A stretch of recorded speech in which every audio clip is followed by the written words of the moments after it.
Hey everybody, welcome back to the channel. My name's Ryan. I know I'm going with the sexy librarian look today. My contacts weren't cooperating. I was just getting over a cold and they're still kind of puffy, so see, it's glasses today, so you have to deal with the sexy librarian look. But today, I want to be diving into Russell's Reserve 13 year, okay? Now this has been, honestly, it's making a pretty big splash in the whiskey community. A lot of people really searching for this bottle and doing whatever they got to do to get their hands on it. So I'm going to be finding out if this is worth the hunt today. Big shout out to Jeff. Really appreciate you, brother. Thanks for sending this in. And I've actually got a ton of samples. You guys have been so generous. I think right now I have 10, 12, so that's 22. I have about 35 samples of different whiskeys right now in my office sent in from viewers, and that's so cool. I really appreciate that. I mean, that's a lot of content I get to make just because you guys, so big shout out to y'all for being so friggin' supportive. Well, I'm gonna crack this open, get it poured, let it open up a bit.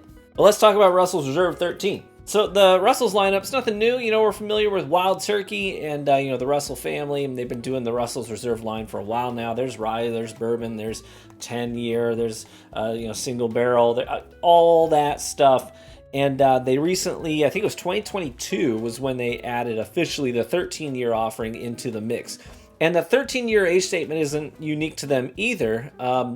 It's not a brand new thing for them. They've been doing the 13-year age statement on stuff overseas, some of their international releases, for a long time. So that's not necessarily new, but it is new for it to be a Russell's Reserve 13-year age statement.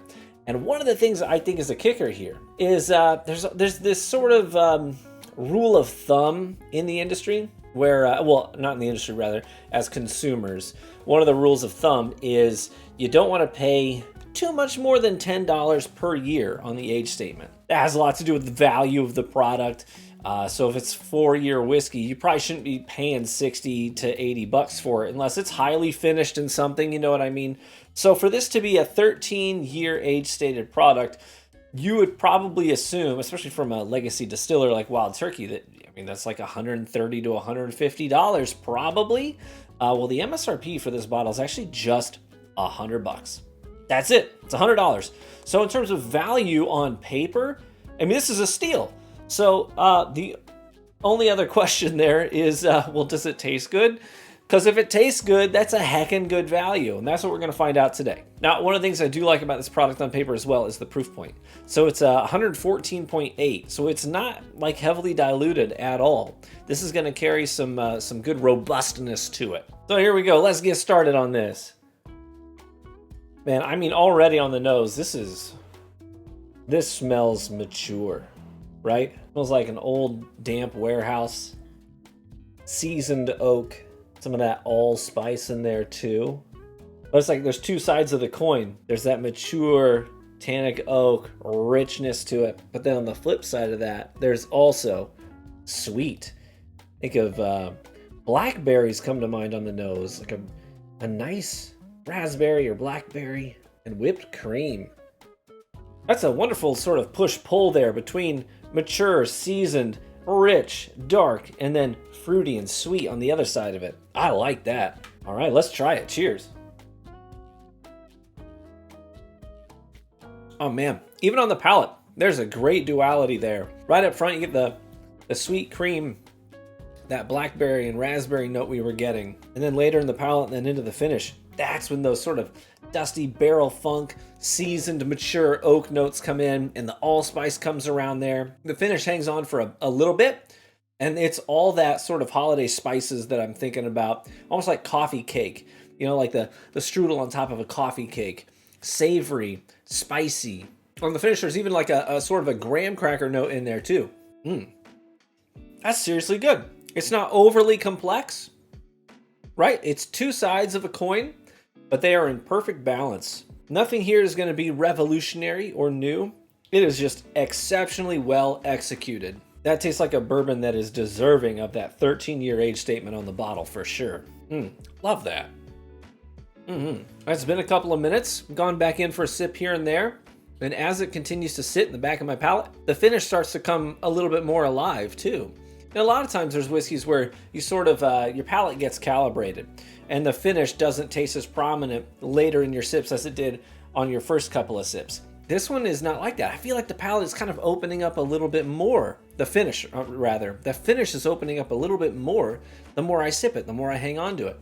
And some of those bright fruits are starting to resurface there at the tail end of the finish, right in the back of the palate here. You know, I've been really hit or miss with the Russell's Reserve, sort of the red label single barrels. And I've had some not great ones. And so I wasn't sure what to expect with this, but this is exceptional. Yeah. If I were to give this a score per my scale, I think it would land on an 8.6 because it is extremely well executed. It tastes mature. It tastes seasoned. It has a very strong sense of identity. And then to add on top of all that, you have that price point of only $100 for a 13-year age statement that tastes this good. That's a steal. That is an exceptionally good bargain right there. So for me and my money, this is an 8.6. The only knock, you would say, well, what would make it a 9? I think if it maybe innovated a little bit more, kind of brought some great nuance to the table in terms of flavor profiles, then maybe that would bump it up to the 9. But that 8.6 that's a very high score from me. I think if those fruit notes maybe hung on a little bit stronger at the front end of the palate and persisted, then maybe it would bump that up to a 9. But this is extremely good. I have no complaints about this. So there you have it. That's Russell's 13-year, and it comes with a big ol' highly recommend from me. Thank you so much, Jeff, for sharing that with me. That is quite tasty. Hey, if you ever want to get involved in the conversations, you can join our Discord. Our community is very active. They're always chatting, always having great conversations. Hop on in there and introduce yourself and say hello. The link to that Discord is in the description of the video. We'd love to see you over there.